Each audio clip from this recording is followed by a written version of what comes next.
was last night's. Is that what you want? I'll read it again. Oh, okay.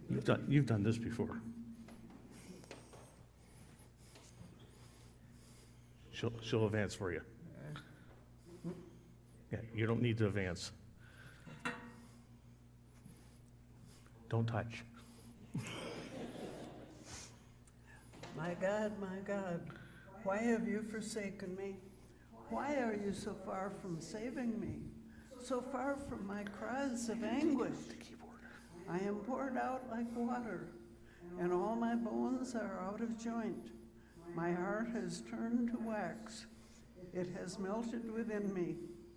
My mouth is dried up like a potsherd, and my tongue sticks to the roof of my mouth. You lay me in the dust of the deaf. Dogs surround me. A pack of villains encircles me. They pierce my hands and my feet. All my bones are on display.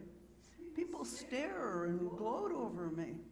They divide my clothes among them and cast lots for my garment. Then the governor's, is that a part of it? The governor's soldiers took Jesus to the parade. That's it. We're good. You're done. It's okay. Okay.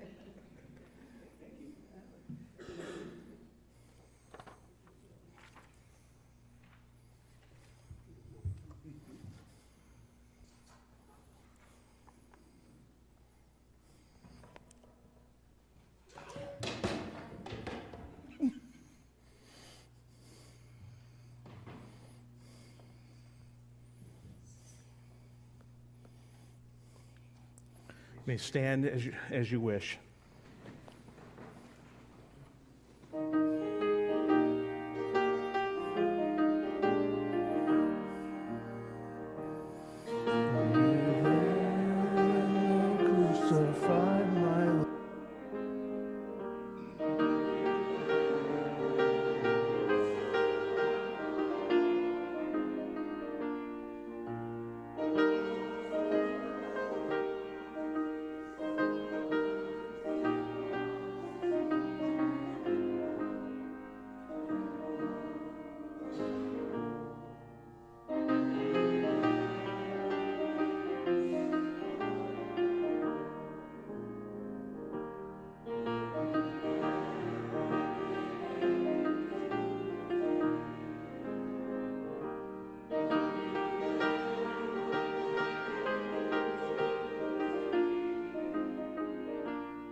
You may be seated if you like. This is a long reading.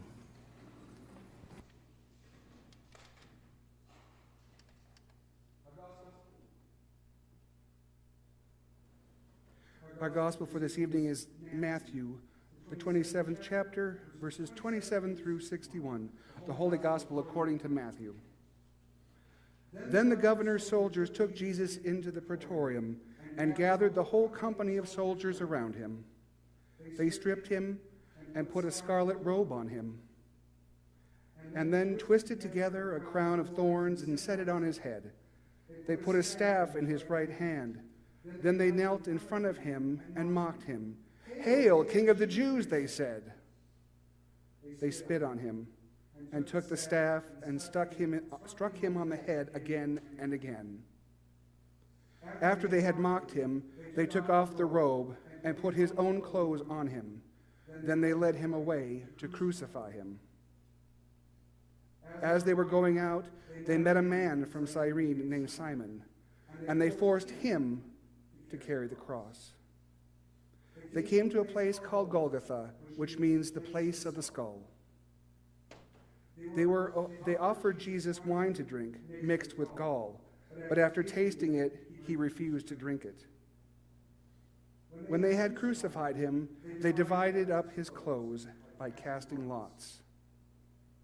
And sitting down, they kept watch over him there. Above his head, they placed the written charge against him. This is Jesus, the King of the Jews.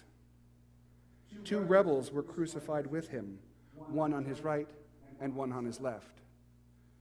Those who passed by hurled insults at him, shaking their heads, and saying, "You who are going to destroy the temple and build it in 3 days, save yourself. Come down from the cross if you are the Son of God." In the same way, the chief priests and teachers of the law and the elders mocked him. "He saved others," they said, "but he can't save himself. He's the King of Israel. Let him come down now from the cross, and we will believe in him. He trusts in God. Let God rescue him now if he wants him, for he said, 'I am the Son of God.'" And in the same way, the rebels who were crucified with him also heaped insults on him. From noon until 3 in the afternoon, darkness came over all the land. About 3 in the afternoon, Jesus cried out in a voice, "Eli, Eli, lema sabachthani," which means, my God, why have you forsaken me?" When some of those standing there heard this, they said, "He's calling Elijah." Immediately, one of them ran and got a sponge. He filled it with wine vinegar and put it on a staff and offered it to Jesus to drink.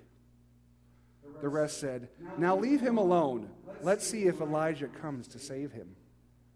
And when Jesus had cried out again in a loud voice, he gave up his spirit. At that moment, the curtain of the temple was torn in two from the top to the bottom, and the earth shook, the rocks split. And the tombs broke open. The bodies of many holy people who had died were raised to life. They came out of the tombs after Jesus' resurrection and went into the holy city and appeared to many people. When the centurion and those with him who were guarding Jesus saw the earthquake and all that had happened, they were terrified and exclaimed, "Surely he was the Son of God." Many women were there, watching from a distance. They had followed Jesus from Galilee to care for his needs. Among them were Mary Magdalene, Mary the mother of James and Joseph, and the mother of the Zebedee's sons. As evening approached, there came a rich man from Arimathea named Joseph, who had himself become a disciple of Jesus. Going to Pilate, he asked for Jesus' body, and Pilate ordered that he be given to him. Joseph took the body, wrapped it in clean linen cloth, and placed it in his own new tomb that he had cut out of rock. He rolled a big stone in front of the entrance of the tomb and placed it and Mary Magdalene and the other women were sitting there opposite the tomb. Here ends the reading.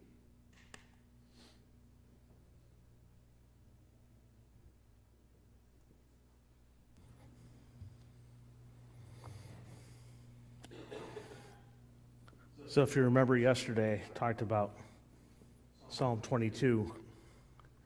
You would hear about the Lord's Supper. What I didn't tell you, you also hear about Jesus' crucifixion in Psalm 22. All these things that you just heard there, they were told in Psalm 22, Old Testament.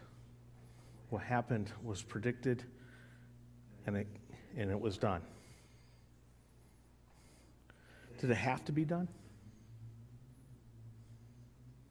Did it need to be done?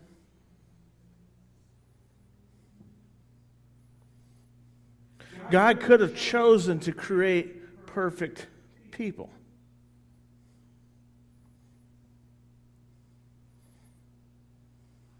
But he created us as we are. Because perfect people would just love God, period, no matter what. You heard that term lemmings, right? Anybody ever heard of what a lemming is? Anyone not know what a lemming is? Okay, good, then I'm going to show you. I need you. I'm not a lemming. I need you. I need you. And you're going to be behind everybody. Line up with me.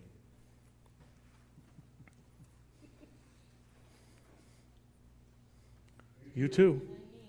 Oh. You heard of Simon Says, right?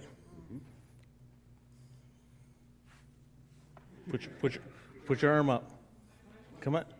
No. You just follow what I'm doing. This is what a lemming does. They just do whatever the other one does.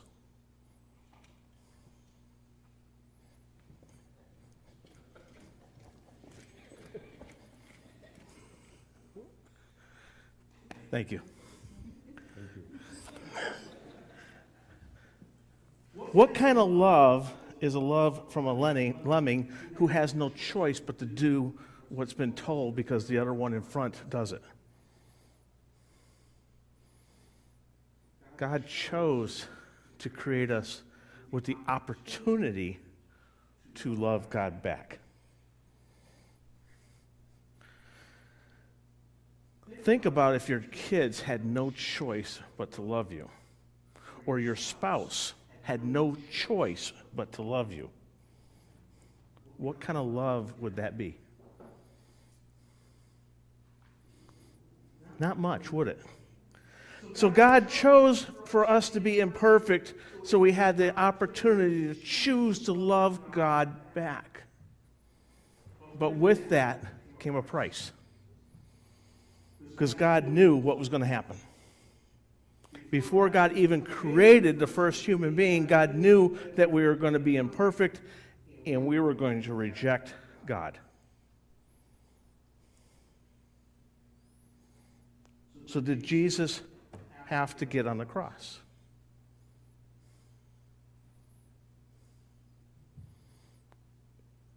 It's a yes and it's a no.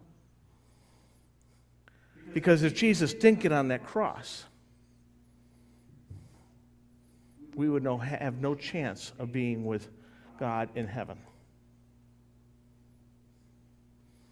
So yesterday you saw that Jesus instituted the Lord's Supper, First Communion, and said, do this in remembrance of me, and taking in the body and blood of Jesus so that we are in full communion with him and one another, with all the people in the past, the present, and the future. So those who have died, those who are here now across the entire world, and those who will be taking communion tomorrow, the day after, and the day after. When we take communion, we are in communion with everyone because Jesus is in all times and all places. And Jesus is in us. That's special. That's the beginning of what Jesus does for us. That's just the beginning. And you saw, Jesus fights for us.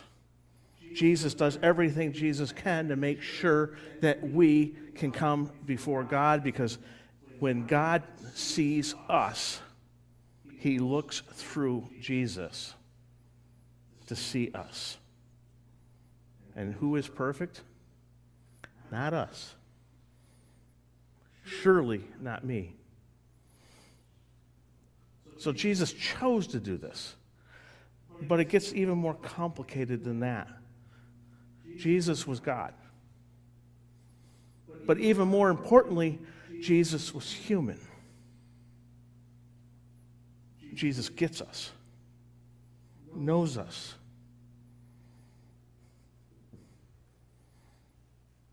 The humanity of Jesus chose to get on that cross as well. Not just God, but the humanity that we are related to, the Son of Man, the Son of people, chose to do this for you, for me, for those that came before me, and those that are coming after me, those that are coming after you, and those that are coming after them, until the day that he comes again. The two of them, the two persons, chose to do this for you. And so on Good Friday, what is the good about that?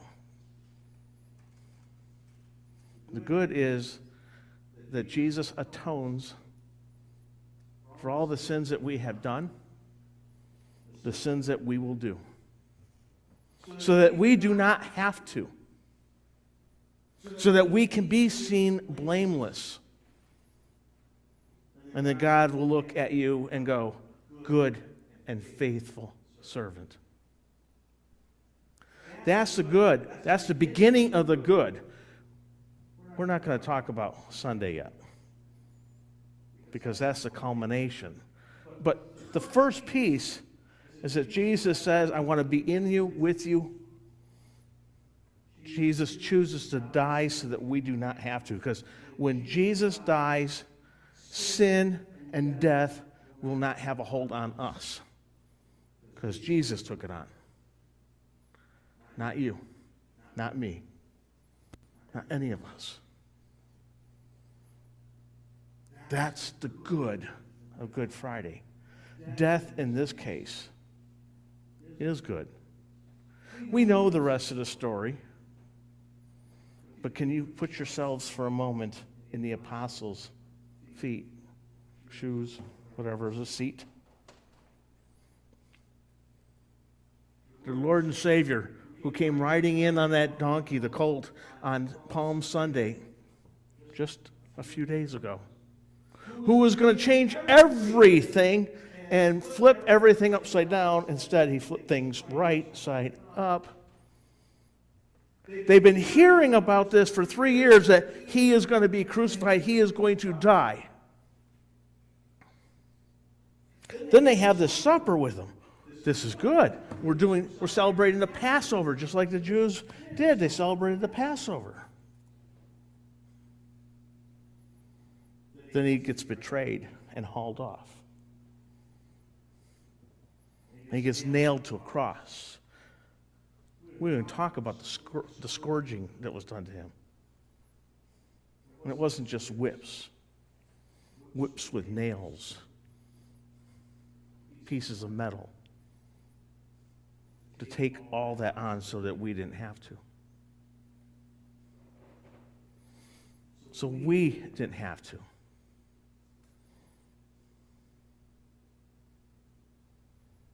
That is the good news of Good Friday, because we don't want to take that on. I can guarantee you I don't want to take that on. I don't think anybody here would want to take that on.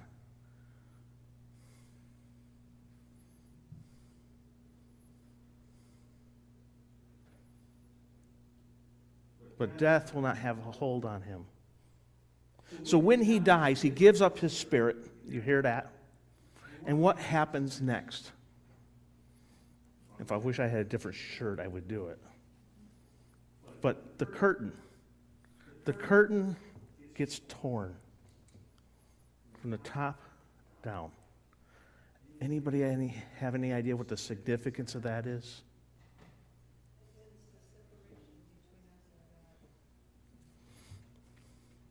Well, God leaves the temple. And when God leaves the temple, God is grieving God's death as the Son. And the Jews, when they grieve a death, they take and they rip their clothes from the top down. God tore that and left. Even God grieved the death. Even God grieved to death knowing that he was going to raise him. But God chose to do that as Jesus the Son. This is the extent of the love that God has for us.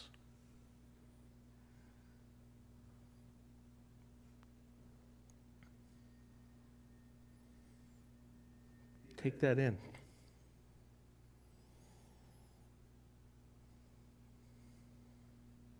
What would you do for the person sitting next to you?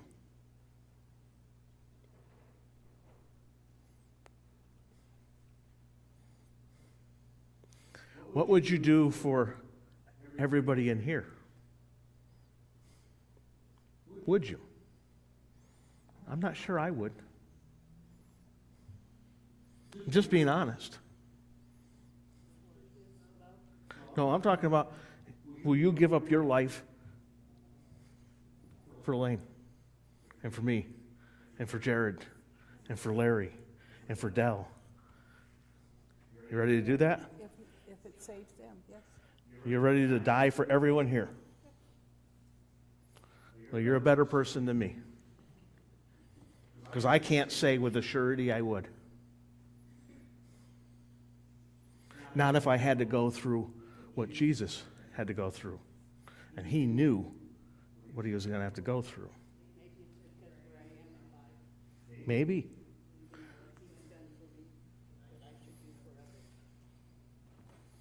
But you don't have to do it because it's already been done. And that's the catch. Because you know it's already been done. I know it's already been done. The reality is, we know it has been done for us, which makes it a lot more difficult to be willing to give up our lives for something that's already been done. Because if Jared or myself or you were to drop dead right now, we drop dead into life because of this death. It's been done. And Jesus says so. It is done. Not in this version of the reading, but he says so in Mark. It is done.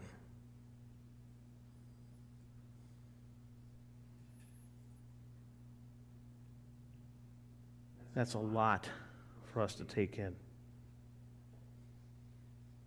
It's a lot to have hanging over us to think about. But it's important that we realize what was done, because what was done is what is being done. It has effectiveness not only in the past, the present, but the future. Its effectiveness wasn't just then, it is forever.